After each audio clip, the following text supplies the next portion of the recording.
Hello guys! Welcome sa aking walang kwentang channel. So nandito naman tayo para sa panibagong video.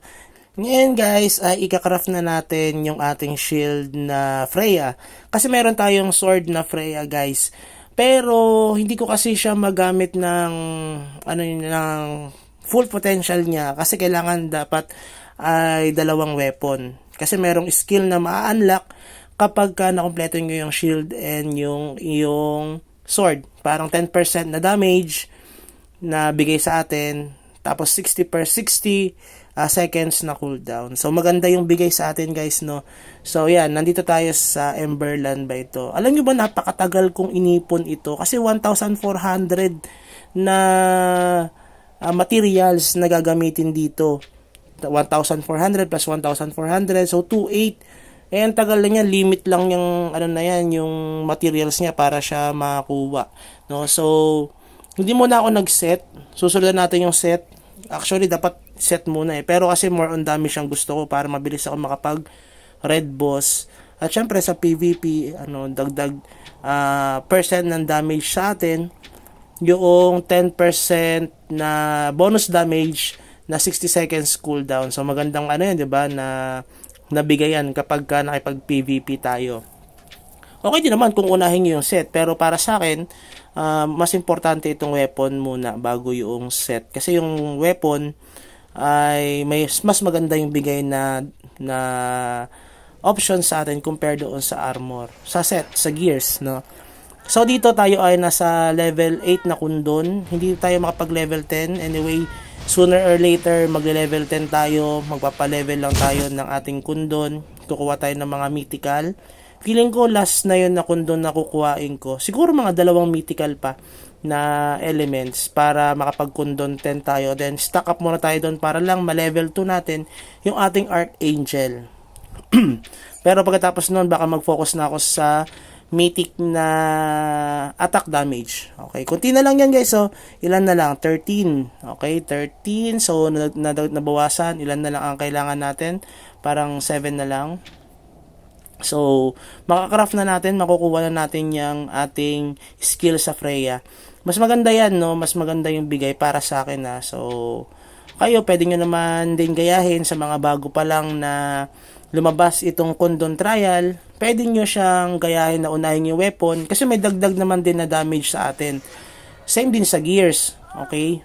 Kaso, syempre, yung options na bibigay sa atin ay mas maganda kasi 10% bonus damage ang ibibigay sa atin compare naman doon sa gears na 5 ang mabibigay sa atin noon parang sa probe lang ata, yung mas mabilis ka makapag hunt ng mga gusto mong i-PK or ng mga red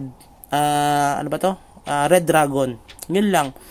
Pero kung gusto mo ng PvP and yung RB, syempre mas kukuhain mo itong Freya na weapon. So ikakraft na natin siya. Ang tagal kong hinintay ito guys, ang tagal talagang inipon. So yan na yung ating Freya na so Rosie ang materials niyan guys. So nakuha na natin yung ating shield, kompleto na, may shield na and yung armor natin, shield and weapon. Okay, so susubukan natin siya kung ano bang dagdag nito.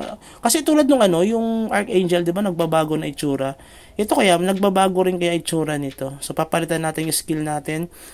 Yan, kasi kiniklik to, hindi naman siya nag-automatic. Pero mas maganda, 'di ba, hindi siya nag-automatic kasi bala kong gawin 'yan, gamitin yung kasi 60% 60 seconds cooldown siya. So gagawin natin i-activate lang natin 'yon kapag i-activate natin yung ating Fury, no? At saka yung syempre meron tayong gear 2 o yung tier 2 doon sa ating skill talent. So dahil doon bibilis yung attack speed natin, the more na mas mababa yung XP natin. So kapag mababa yung buhay natin, kapag mababa ang buhay natin, mabilis ang XP na ang attack speed natin.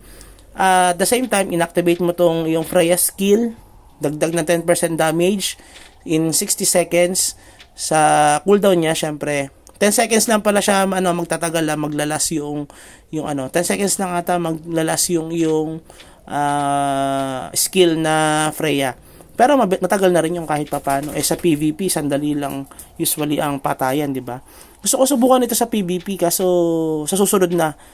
Ayoko naman pumiki ngayon, so gusto muna natin ito sa mga red boss sa mga pag-hunt natin.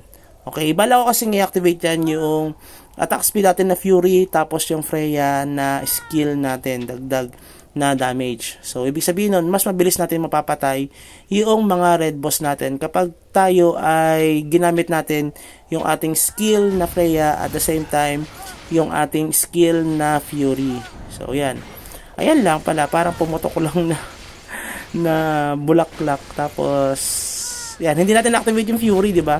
Kasi gusto natin nga subukan kung ano ba itsura, kung nagbabago rin ba ng itsura kapag na-activate natin itong Freya. Pero hindi siya nagbago katulad nitong Archangel na to, 'di ba? Naging para siyang angel na may pakpak.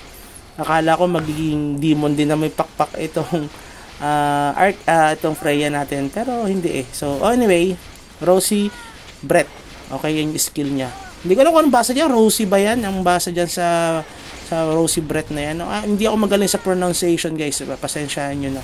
So, yan yung ating ginagawa sa MU Monarch. Pwede naman yung gawin din ito, maging guide. 'Di ba? Kasi matagal talaga yan na pag-iipon. Yung iba kasi na mabilis sila makipag-ipon kasi may limit yan eh. 3 entry lang per day doon sa Kundon trial na yon. So, ilan lang ang malulot nyo per day. So, kaya kayo, kung pipiliin nyo itong weapon lang muna. Kung pipiliin nyo yung gears lang din muna, no? Huwag kayo magmi-mix na pag-upgrade kasi para makuha nyo yung option na bigay sa gears at the same time doon sa weapon kung sakali man. Kasi kung mix yan, syempre sayang naman yung mabibigay sa inyo na options doon sa weapon at saka sa gears. Okay? Kung shield, kung weapon, doon sa gears ay gears. Okay, para makuha nyo yung option na bigay sa inyo.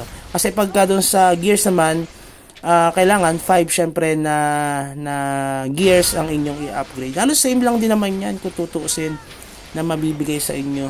Pero mas matagal nga lang itong weapon. So, ini-next ko na yung aking gears dito. Medyo matagal-tagal din yan. So, yun lang siguro. Sana nag-enjoy kayo sa video natin. Tuloy-tuloy lang upload natin and bye-bye!